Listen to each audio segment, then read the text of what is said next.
Muito boa tarde, seguidores da página Ecoando a Voz dos Mártires. Deia Fernandes, começando uma live rapidíssima nessa tarde, aqui pela página Ecoando a Voz dos Mártires. Eu tenho algumas informações que eu considero importantes, relevantes, para passar para vocês nesse Dia Nacional de Combate à Intolerância Religiosa. Então, eu queria trazer algumas informações, mesmo sabendo que aqui no Facebook eu estou sendo constantemente bloqueada, inclusive eu não posso compartilhar essa live na minha própria linha do tempo, no perfil Deia Fernandes e no perfil Andréa Fernandes. Então, eu só tenho vocês para contar e espero que vocês divulguem essa live, compartilhem e que vocês também me deem apoio no canal Ecoando a Voz dos Mártires lá no YouTube. Eu, desde a semana passada, estou fazendo transmissões ao vivo pelo canal no YouTube, para tentar fugir um pouquinho da censura aqui no Facebook. E é lógico que lá eu não tenho a amplitude de trabalho que eu tenho aqui, né? A amplitude de apresentação do meu trabalho, das minhas análises, como eu tenho aqui com mais de 16 mil seguidores. Lá no YouTube eu não cheguei nem a 3 mil, estou em 2.600 e pouco. Então, se você não curtiu os meus vídeos lá, e se você não se inscreveu no canal do YouTube, vai lá, querido, e faça a sua inscrição. E hoje à noite, às 19 horas, eu estarei fazendo uma transmissão ao vivo no canal Ecoando a Voz dos Mártires sobre o perigo que ronda as fronteiras brasileiras. Eu acho que num período em que a gente está debatendo, ou melhor, debatendo não, que nós estamos comentando a fuga de 75 criminosos daquele presídio lá no Paraguai, que já, inclusive, fez com que a ministra de Justiça lá no Paraguai colocasse o seu cargo à disposição. Mais de 30 agentes do Estado que trabalhavam nesse presídio também foram presos. Enfim, a gente vai conversar um pouquinho hoje lá no YouTube sobre essa questão de fronteiras. Afinal de contas, o Brasil fechou fronteira e a gente vai falar sobre isso, ok? Pelo menos teoricamente, né? Fechou fronteira teoricamente. Jairo, muito boa noite, muito boa tarde. Sandro Pontes, muito boa tarde. Então vamos às notícias que eu quero trazer para vocês. Primeiro, como foi já anunciado, né, noticiado pela imprensa internacional, 3 foguetes foram lançados contra, né, possivelmente direcionados à embaixada americana no Iraque, porém, eles não atingiram o alvo. Segundo a imprensa internacional, os foguetes caíram próximo à embaixada americana. E o mais importante, quer dizer, ninguém morreu, ninguém ficou ferido, e o mais importante nisso tudo, que a imprensa brasileira não está noticiando. O governo iraquiano continua atacando violentamente os manifestantes, inclusive na Praça Tahrir, em Bagdá. O governo continua usando de violência, como a gente já está sempre denunciando pela Ecoando a Voz dos Mártires, desde outubro, quando o povo saiu às ruas para se manifestar contra a terrível situação econômica que está levando o povo à fome, à miséria, e também contra a corrupção endêmica e a influência pernóstica perigosa do Irã no país. Então o povo começou a se posicionar contra isso a partir de outubro, e milícias terroristas financiadas pelo Irã. São pelo menos 75 milícias terroristas iraquianas financiadas pelo Irã, e inclusive uma delas, que são as Unidades de Mobilização Popular, que são 40 milícias terroristas, tem assento no parlamento. Como eu já falei lá no YouTube, né, e também trouxe os vídeos para cá, para a página, infelizmente o Irã tem uma influência tenebrosa sobre o governo iraquiano. Então, o que está acontecendo lá? Isso, Carlos Jorge, isso. Eu estou falando do ataque hoje contra a base americana, mas que os foguetes não chegaram até lá. Os foguetes vieram do território iraquiano, tá? Não foi do Irã, mas não atingiram, ninguém morreu lá. Mas o problema que hoje é sério lá é que o governo, sob a influência do Irã, porque houve ordem direta do Irã, isso a imprensa não divulga, você só vem aqui na página Quando a Voz dos Mártires, o governo está atacando, está matando a sua própria população e, para isso, tem ajuda dessas milícias terroristas financiadas pelo Irã. Então, segundo a imprensa internacional, vou colocar o link aqui logo após a live, o governo iraquiano está promovendo terríveis violações de direitos humanos, mas ninguém fala isso.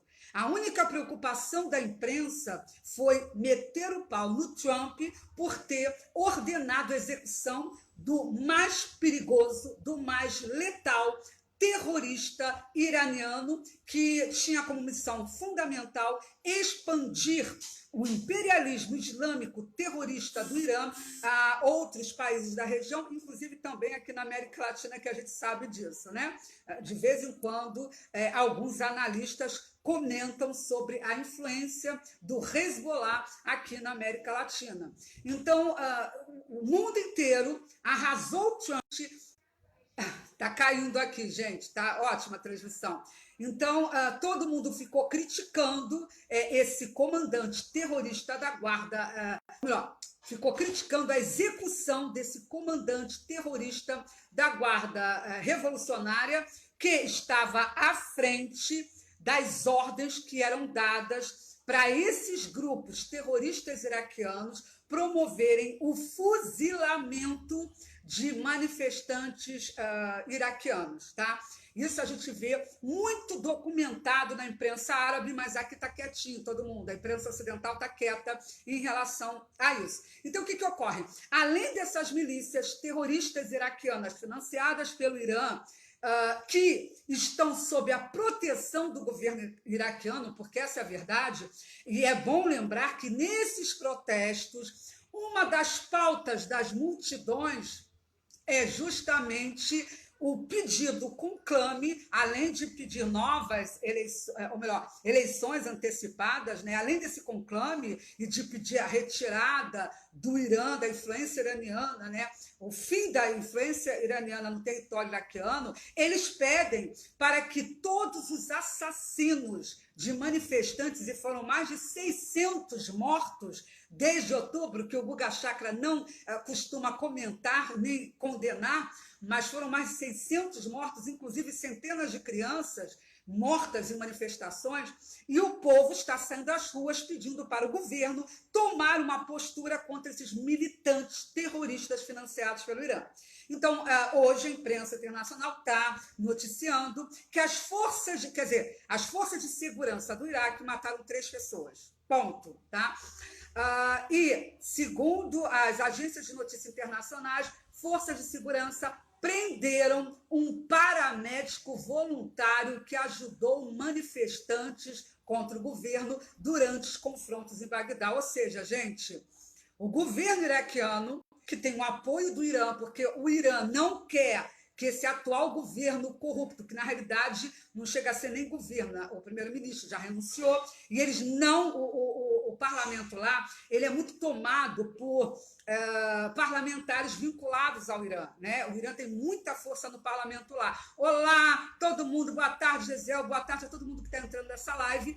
Então, o Irã está dando apoio à estrutura que se encontra no Iraque, porque com essa estrutura ele tem condição de continuar disseminando o caos, até para ver se consegue arrancar os Estados Unidos de lá, coisa que a gente sabe que não vai conseguir. Eu já fiz, inclusive, live falando sobre essa situação. Então, o paramédico foi preso pelas forças do governo, preso porque socorria manifestantes. Cadê os ativistas de direitos humanos? Cadê os jornalistas denunciando essa atrocidade? Ninguém está denunciando. Né? Foram também feitas, segundo oficiais de segurança, pelo menos 9 prisões depois que o Conselho de Segurança Nacional autorizou as forças de segurança a prender manifestantes que estavam bloqueando alguns acessos, porque o povo está saindo das ruas em multidões, né? Gente, onde há miséria, onde há fome, o povo vai para as ruas, isso é mais do que natural. E na cidade de Nausíria, no sul, os manifestantes bloquearam a estrada que ligava a cidade à província de Basra, que é rica em petróleo, e 6 manifestantes lá ficaram feridos quando homens armados desconhecidos, segundo a imprensa, dispararam contra eles num carro em alta velocidade, segundo as autoridades médicas.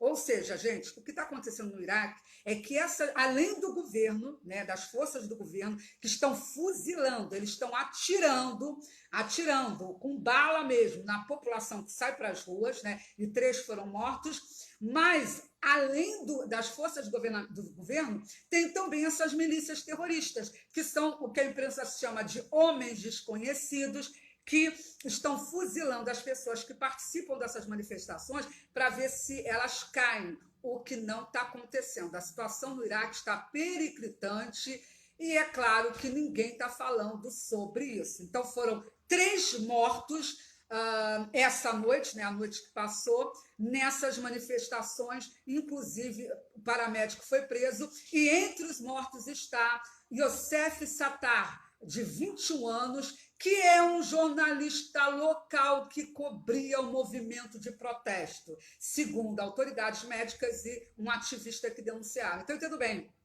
jornalistas, esse não é o primeiro, tá? Lá no YouTube, eu já trouxe essa denúncia. Essas milícias estão matando, mas matando mesmo, todos os mentores, todos aqueles que participam como mentores intelectuais para esses protestos, pessoas que chamam a população para essas manifestações, pessoas que têm todo um vínculo com a questão financeira para manter esses protestos nas ruas, ou seja, há uma posição deliberada, sistemática de mortes, de execução. Segundo alguns ativistas de direitos humanos, já foram pelo menos 26 mortos, 26 ativistas ligados diretamente a esses movimentos, a essas manifestações populares que foram executados, inclusive alguns que foram executados fora da manifestação, que foram lá procurar o indivíduo e foram e mataram, né? Então tem o caso desse jornalista local que cobria as manifestações. Eu pergunto para vocês, cadê o Repórter Sem Fronteiras? Cadê essas entidades jornalísticas progressistas que denunciam violações contra a entidade?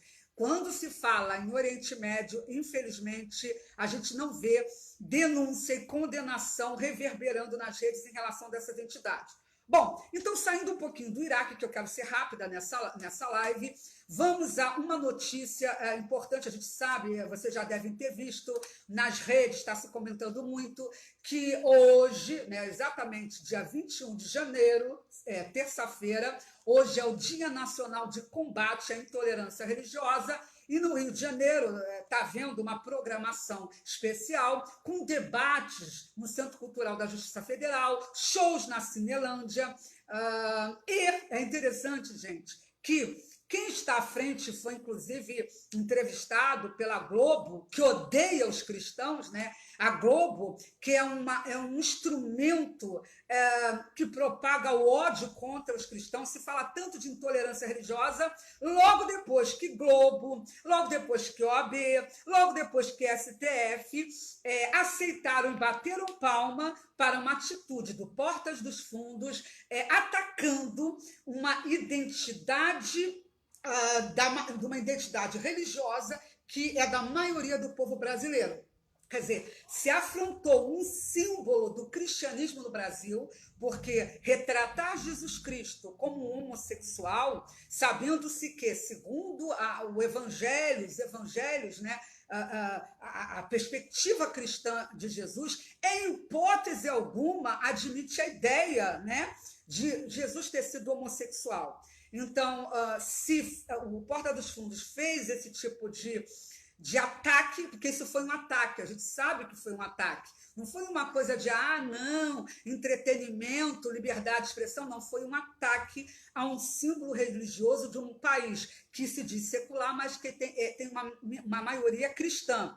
E logo depois desse ataque ao maior símbolo do cristianismo no Brasil, vem a Globo trazer o Ivani dos Santos. Para quem não conhece, é um babalorixá que ataca os evangélicos há muitos anos. Ele é esquerdista, não sei nem se ele deve estar à frente ainda de uma ONG, que o próprio pastor Malafaia já tinha denunciado da ligação com a esquerda, com o PT e tudo mais. E esse Ivani dos Santos, ele tinha mania de sempre fazer conexão dos ataques contra terreiros de candomblé, fazer a conexão com pastores evangélicos. Inclusive, eu me lembro que há anos atrás a imprensa reportou pastores, eles chamaram, se eu não me engano, de pastores traficantes, né?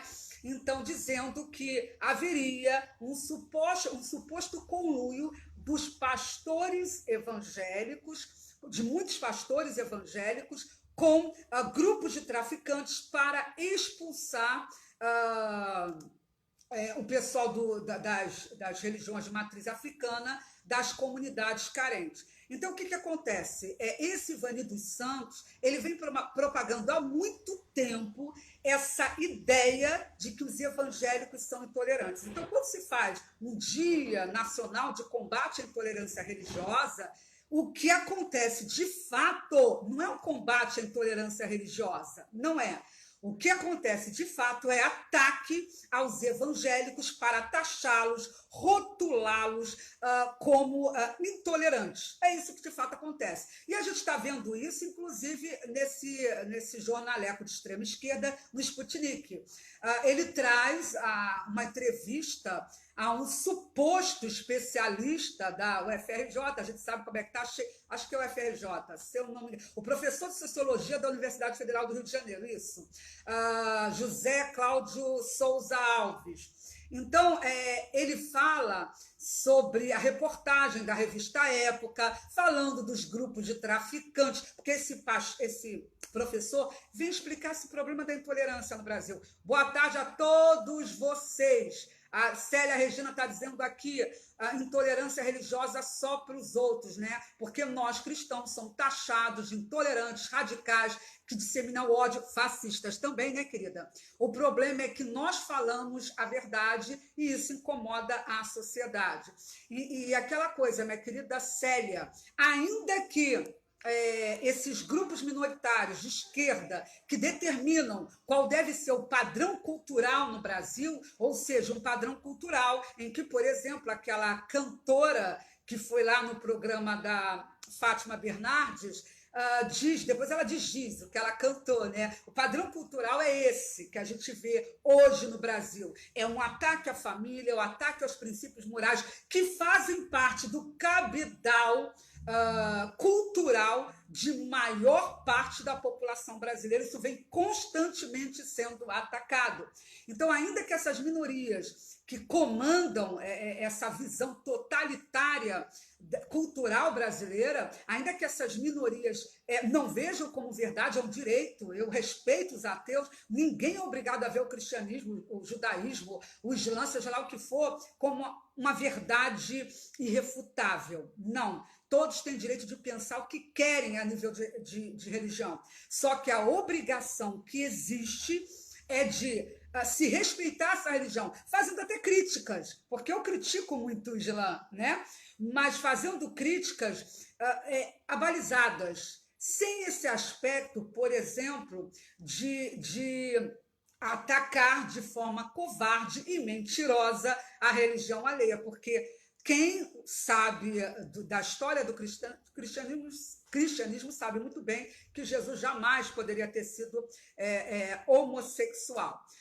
Inclusive, aí voltando aqui, então, nessa reportagem da Sputnik, eles falam que um grupo de traficantes conseguiu fechar pela violência todos os terreiros do Parque Paulista, bairro da cidade de Duque de Caxias, no Rio. Aí olha o que eles fazem para vincular os traficantes aos evangélicos. Aí logo depois dá um pontinho de continuação e está lá. O mesmo bairro abriga 15 igrejas evangélicas, ou seja, eles dizem literalmente, todos os terreiros foram fechados nesse bairro, segundo a reportagem, mas o bairro abriga 15 igrejas evangélicas. Gente, se a gente for debater a questão do embate de traficantes contra terreiros, teria que se pesquisar melhor essa questão. Teria que se pesquisar do porquê.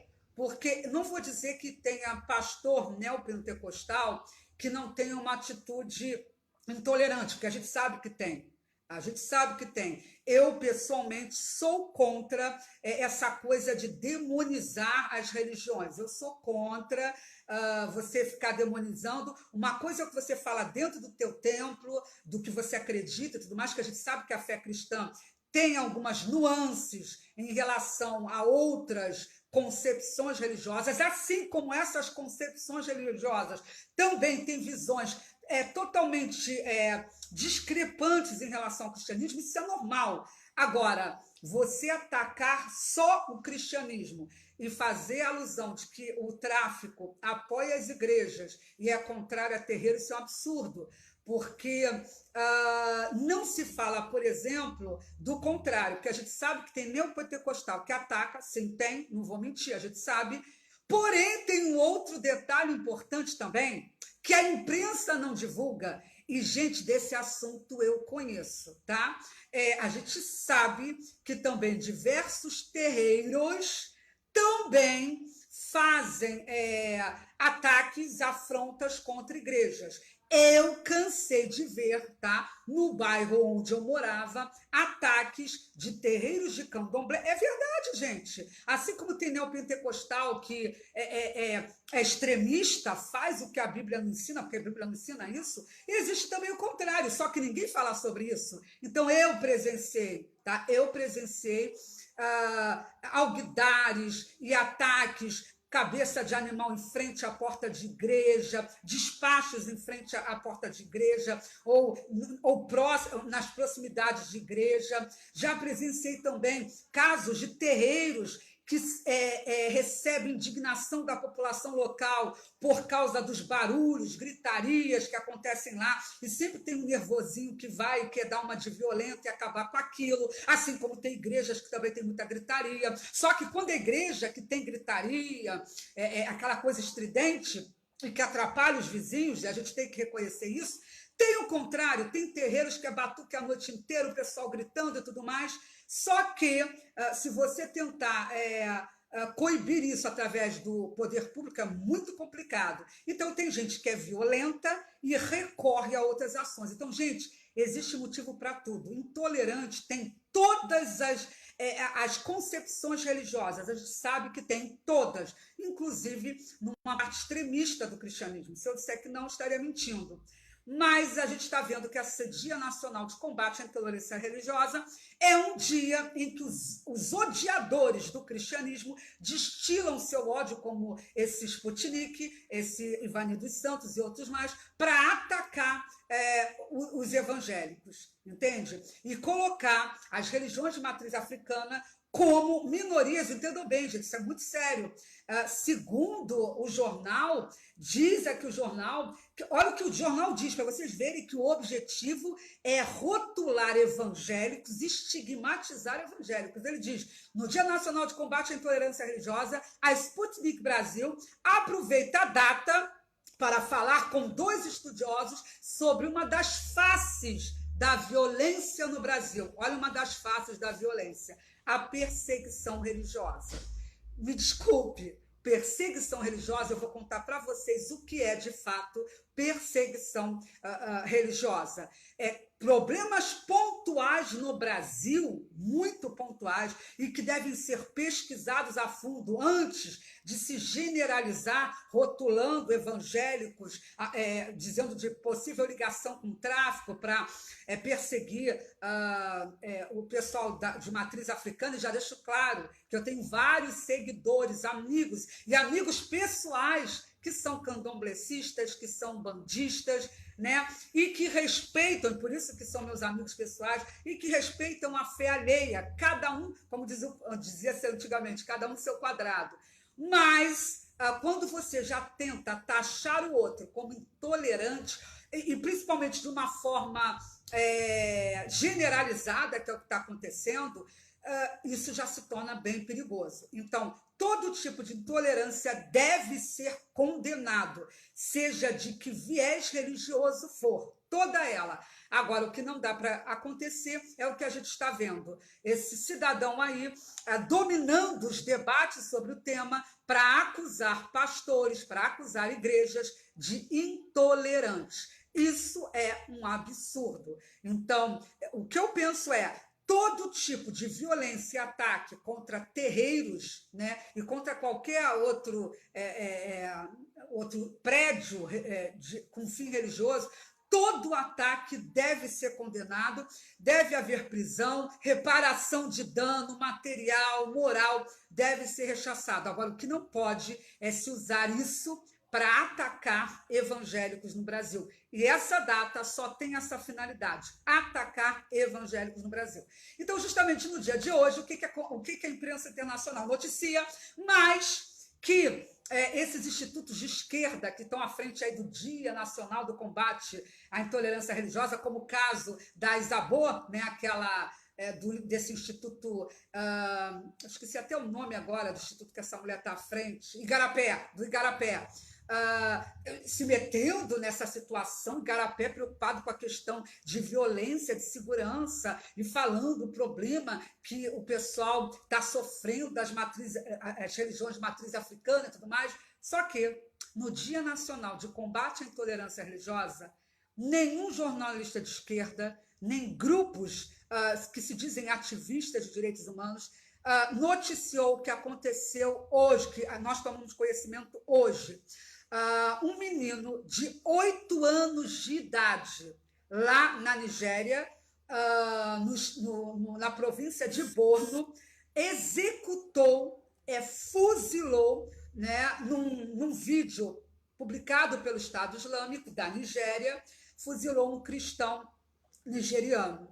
Então, foi divulgado o vídeo que mostra a execução desse cristão nigeriano por uma criança de apenas 8 anos de idade. Ou seja, o Estado Islâmico continua com seus vídeos pavorosos para fazer propaganda, né, acerca da sua ideologia totalitária.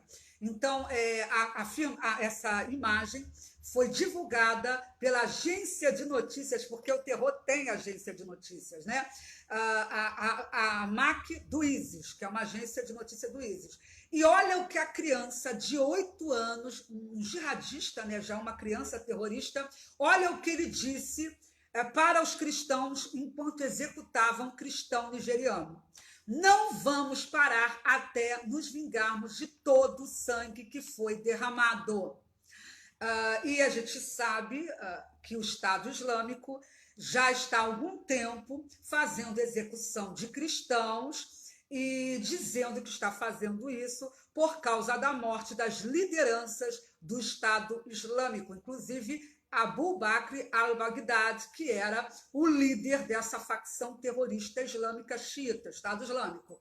Então, eles disseram que iam passar a promover vingança, porque essa é uma das bases, né, dessa visão islâmica, promover vingança. Enquanto no meio cristão isso é abjeto, é contrário à fé cristã, dentro da fé deles, assim, porque pelos que eles viram, né, Maomé fazendo, a tradição mostra que Maomé era bem vingativo. Então, eles seguem esse modo de comportamento de Maomé, até porque, segundo os estudiosos islâmicos, o melhor exemplo de comportamento que deve ser seguido é do profeta Muhammad, que mandou decapitar pessoas, que tomou mulheres como escravas sexuais. Então, ele era o melhor tipo, que dizimou tribos judaicas na Arábia Saudita, não ficou uma tribo sequer, ou melhor, na Península Arábica, que na época não existia a Arábia Saudita. Então, esse vídeo foi gravado lá no estado de Borno, no nordeste da Nigéria, e o menino pertence à organização terrorista da província da África Ocidental do Estado Islâmico, que é uma filial do Estado Islâmico. A gente sabe que o Estado Islâmico tem os chamados filhotes do califado, que são crianças que são treinadas para manter a prática jihadista ou terrorista pelo mundo.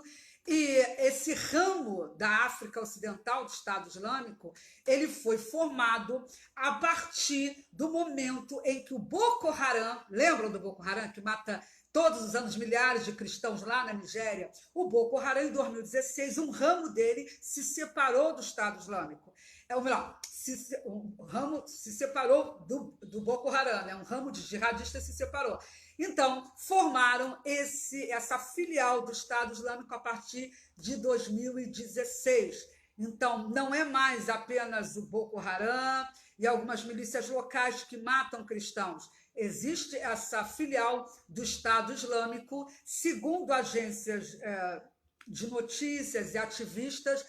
Só no ano de 2019, pelo menos 1.000 pessoas foram, ou melhor, pessoas não, 1.000 cristãos, tá? Foram assassinados na Nigéria. E é bom lembrar aqui do assassinato covarde no mês passado, ou melhor, isso, mês passado, estamos em janeiro, no dia de Natal, 25 de dezembro, 11 cristãos foram terrivelmente assassinados pelo Estado Islâmico. Esse vídeo correu o mundo. Eles foram assassinados também em Borno, no dia do Natal, e na época foi divulgado um vídeo onde mostravam 13 reféns, onde 10 eram considerados cristãos e 3 muçulmanos.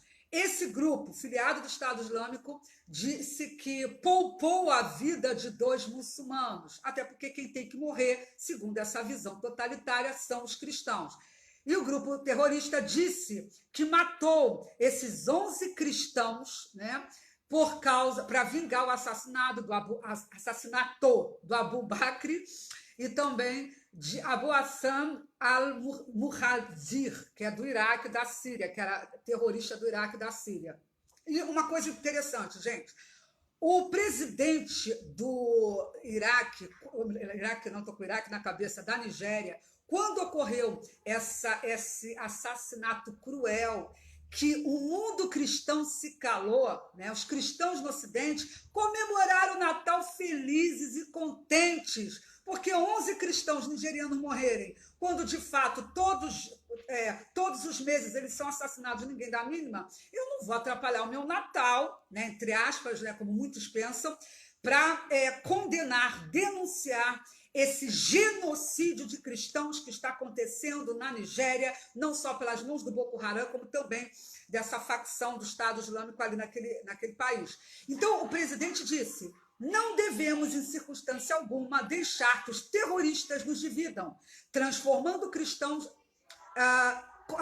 levando cristãos contra muçulmanos, porque esses assassinos bárbaros não representam o Islã e milhões de outros muçulmanos cumpridores da lei em todo o mundo. Detalhe, eu já trouxe aqui informações mostrando que esse presidente ele é conivente em relação ao assassinato, ao genocídio de cristãos, e inclusive já trouxe aqui informações com links mostrando acusações em que ele auxiliava terroristas, dando todo o aparato necessário para que esses terroristas matassem cristãos. Ele é um presidente muçulmano e é lógico que ele não está fazendo nada e nem vai fazer pelo assassinato melhor dizendo, o assassinato sistemático de cristãos ali no território nigeriano.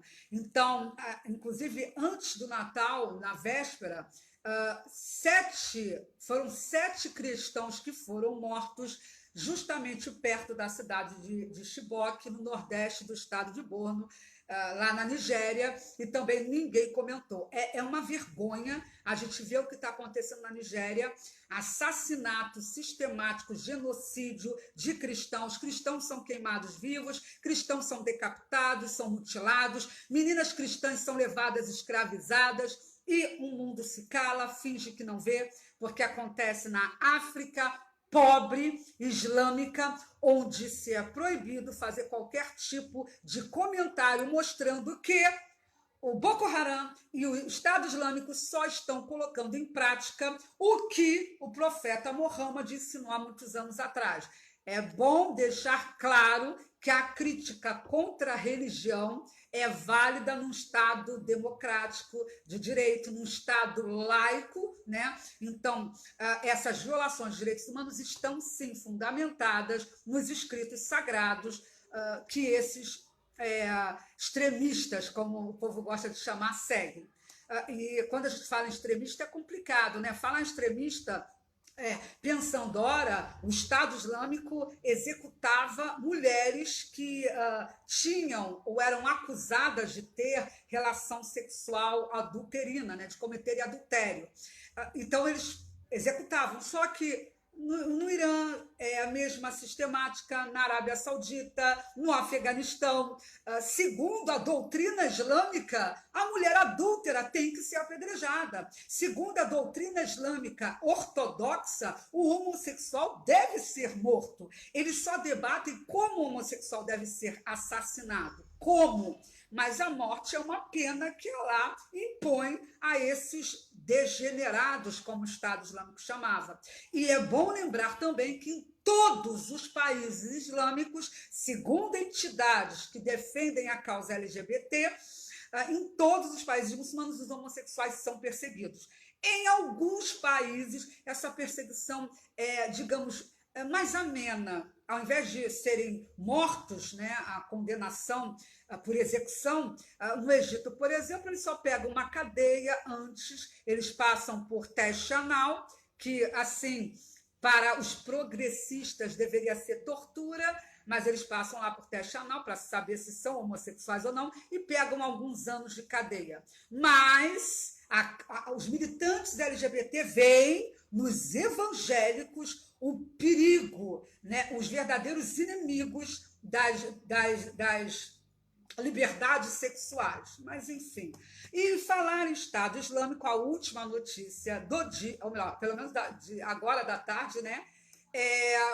Ontem a imprensa internacional trouxe a informação de que o novo líder do Estado Islâmico já foi identificado. Aliás, gente, como não deveria deixar de ser, ele é graduado, sabe em quê? Graduado, formado, ok?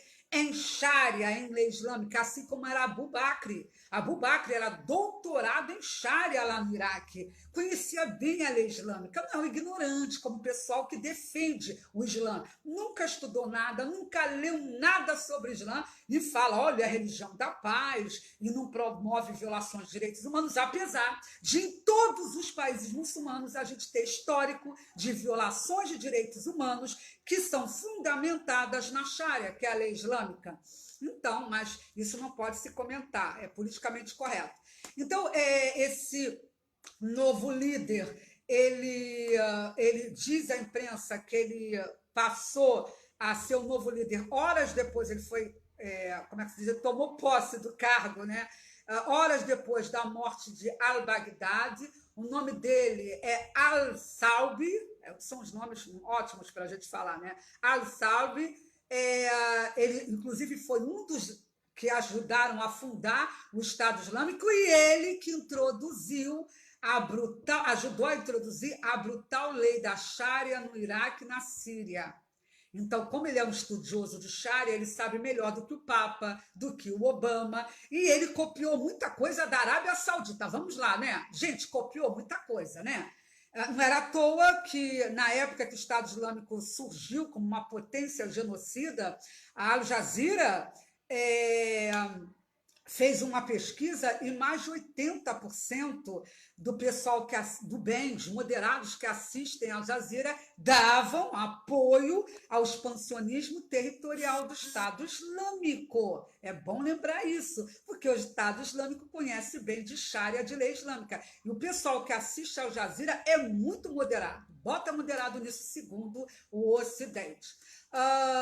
Esse novo líder do Estado Islâmico. Ele nasceu em Mossul, lá no Iraque, diz que é um dos ideólogos mais influentes da facção, né? Ele tem esse histórico de estudos islâmicos, subiu na hierarquia da organização terrorista depois de justificar uma tentativa, não, de justificar o genocídio dos yazidis. Tá? Porque aqui no jornal britânico, que eu estou trazendo para vocês, vou colocar o link para vocês, fala que ele subiu na hierarquia depois de uma tentativa de justificar o genocídio dos yazidis. Não era uma tentativa. Ele justificou, com base nos seus escritos sagrados, em toda essa jurisprudência que eles seguem, o objetivo de se exterminar com os idólatras yazidis. Tanto é que o que o Estado Islâmico estava fazendo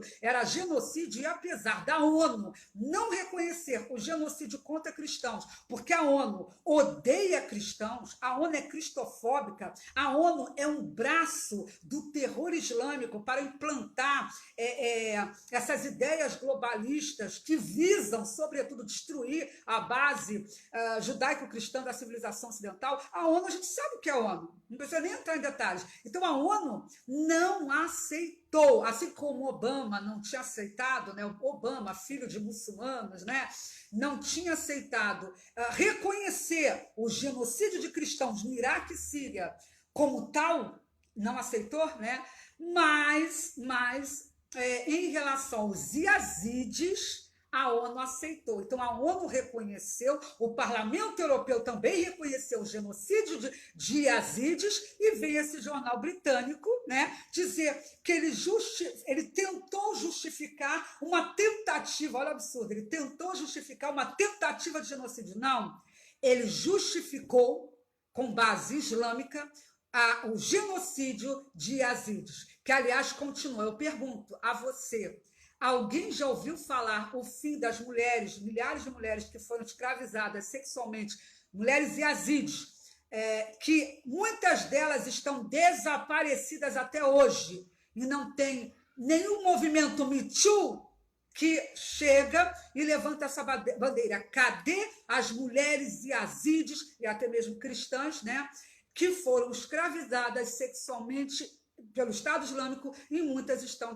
desaparecidas até hoje? Esse assunto não se comenta, e a ONU está deixando quieto. Não vamos mexer, porque a mulher yazidi não é de nada, né? O mais importante são os escândalos sexuais envolvendo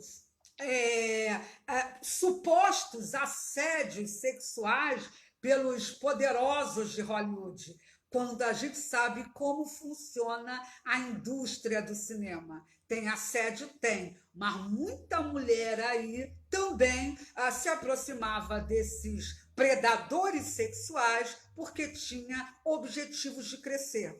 Então, teve assédio? Sim, teve, a gente não tem dúvida.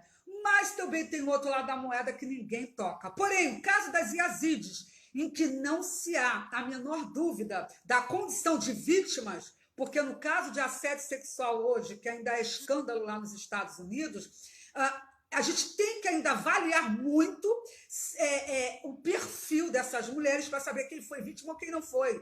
A mulher que chegou e se aproximou desses poderosos justamente usando o corpo para tentar algum tipo de destaque, né? A gente sabe que isso existe. Aliás, no meio televisivo, por favor, né? Vamos deixar quieto, nem entrar, né? Mas, enfim, no caso das yazidis, não. Elas foram escravizadas sexualmente, são vítimas. Mas nenhum movimento feminista global dá voz a essas mulheres que continuam sob o manto, a penumbra, o manto da escuridão, né? A penumbra da invisibilidade midiática. Enfim, ele foi um dos principais legisladores do Estado Islâmico. E olha que interessante, gente. Ele que defendia a tese que foi colocada em prática pelo Estado Islâmico de que os homossexuais fossem jogados do telhado, né? Eles eram jogados, a gente viu isso várias vezes, né? e as mulheres que eram acusadas de adultério eram apedrejadas. Ou seja, ele só repetiu o que estados totalitários islâmicos fazem com base nos seus escritos religiosos. Ele só repetiu isso, não teve nada de novidade. Ele também era conhecido no Estado Islâmico como professor. Gente, para um jihadista ser conhecido como professor, que ele entende bem de Sharia, né? Mais do que papa, vamos lá. E também era conhecido como destruidor, não preciso nem falar porque ele era conhecido assim. Ele, desde julho, ele assumiu as operações do Estado Islâmico, a cabecinha dele está... os Estados Unidos ofereceu uma recompensa de 5 milhões de dólares para quem entregasse esse terrorista para as suas forças de segurança. E ele diz, assim como Abu Bakr, que é um descendente direto do profeta Muhammad. Uau! Eu não vou discutir isso, porque, sinceramente, eu não tenho nem condição, né? Eu sei que ele repete muito o que o profeta fazia, repete bonitinho, direitinho. Agora, se ele é descendente ou não, deixa os especialistas falarem sobre esse assunto, os especialistas islâmicos. E é bom a gente lembrar que o terrorista mor do Estado Islâmico foi morto em 26 de outubro, quando ele foi encurralado pelos comandos da Força Delta, quando eles invadiram um complexo na vila de Barisha, perto de Idlib, olha que maravilha esses nomes, lá no norte da Síria, em 26 de outubro. Então, foi noticiado que engraçado que a imprensa chama o clérigo extremista. Prestem atenção. O Abu Bakr al-Baghdadi, cabeção, chefão do Estado Islâmico, terrorista, genocida. Olha como a imprensa britânica chama o cabra. O clérigo extremista. Ele não é terrorista, vamos respeitar, porque ele é islamofóbico. Então, ele é um clérigo extremista, ele se explodiu detonando um cinturão suicida depois de que ele foi cercado por esse comando Delta, nessa força Delta, e o que ele fez, o covarde, ele trouxe para si os seus filhos, ele pegou 2 filhos, gente, 2 filhos, agarrou com ele, e também, segundo a imprensa, ou melhor, segundo a imprensa não, segundo o secretário de Estado norte-americano Michael Pompeo, as 2 esposas dele também foram mortas nesse ataque. Então, ele se suicidou e levou a sua parte, né, da sua família, mas deixou aí esse especialista em Sharia, especialista em lei islâmica. Então, gente, é isso.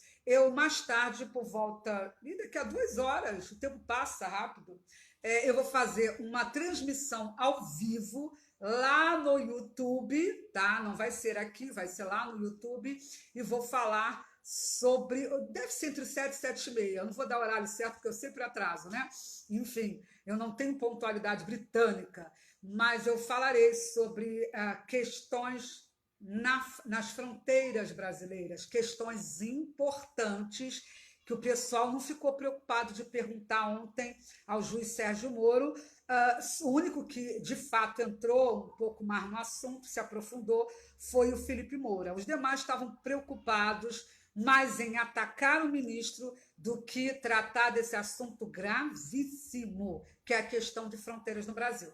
Então, eu espero vocês lá no canal Ecoando a Voz dos Mártires. E se você não é ainda inscrito, vai lá, faz a sua inscrição, ativa o sininho, e essa live aqui você joga aí nos grupos, porque eu não posso compartilhar nem mesmo na minha própria página. Vou ver se agora eu consigo fazer aquela sala, né? Tem uma sala de vídeo, sei lá, e às vezes eu consigo fazer uma sala de vídeo com meus vídeos, mas compartilhar direto, eu estou proibida pelo Facebook de compartilhar qualquer material da minha página ou de qualquer outra página na minha linha do tempo. Coisas de censura. Então, gente, fico por aqui e até daqui a pouco lá no canal Ecoando a Voz dos Mártires. Muito obrigada a todos que assistiram essa live. Uma boa tarde e até daqui a pouco. Tchau, tchau.